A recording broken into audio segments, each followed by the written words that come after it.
So I've been cutting glass now for 42 years, and I've cut glass millions, it seems like millions and millions of miles and miles. I've gone to the moon and back.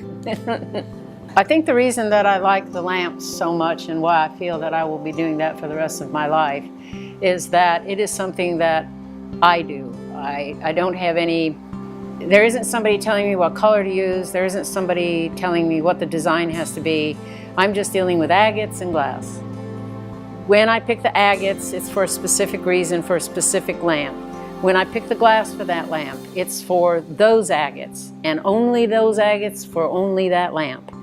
Then once I do that, then it's a decision of how do I want to make that lamp come alive? And that involves how I paint with the glass around the agates. I'm an interior designer at Kuntz Furniture in Ocala, Florida. I was blown away by the lamps. First time she turned one on, I was like, oh my God. They're a very organic thing with the agates. No two lamps are alike, no agates are alike, their placement is alike, the glass that she chooses isn't alike. They're as individual as a painting or oriental rug. They can go anywhere.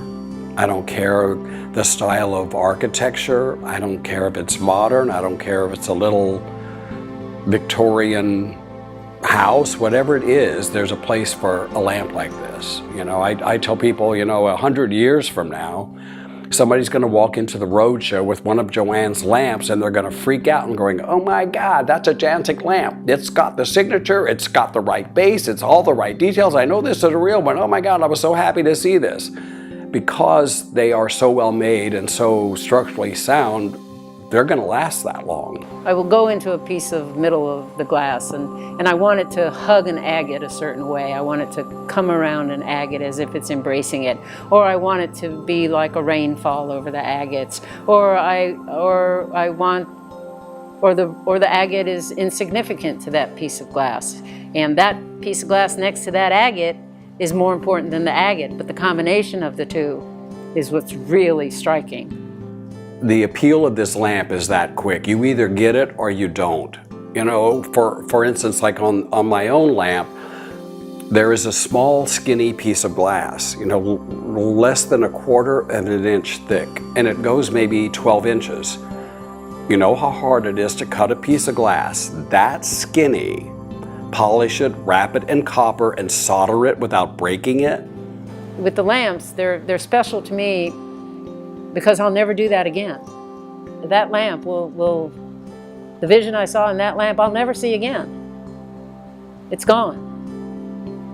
Because those agates will never be again. That glass won't ever be again. That sheet won't be again. That piece that I selected next, it just won't ever be again.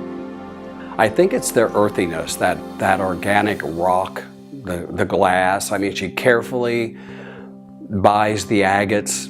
You know, she very carefully looks at those agates under lights. She then orders glass to go specifically with the colors in the agate.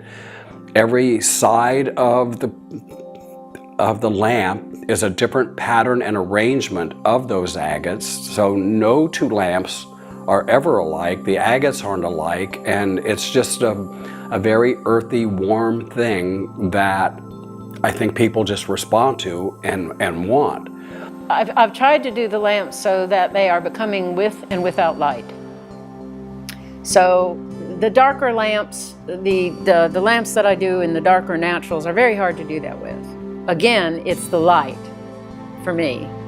Anything that I've created, it's that magic of light that is appealing to me. It's when the lamp is on. And some people that have bought them keep the light on 24/7 because that is the lamp. Well, this is a client, oh my God, extravagantly wealthy. They built a $4 million house here, 3 bedrooms, 3 baths, 10,000 square feet.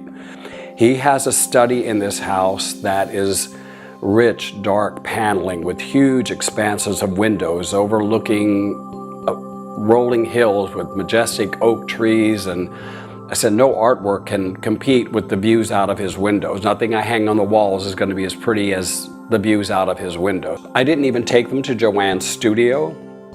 I showed them a photograph of my own. They ordered 2. He sits at his desk facing out that window, so his view is those two lamps. They're his favorite thing in the house, which makes my toes curl. But once you light it, then it's magic. Once you turn that bulb on, it turns into magic. And it is that way for me in all of my projects. Once light comes through it, that's the quality, that's the magic that I look for in every commission piece, is that light making that glass dance and come alive. And it's what I do.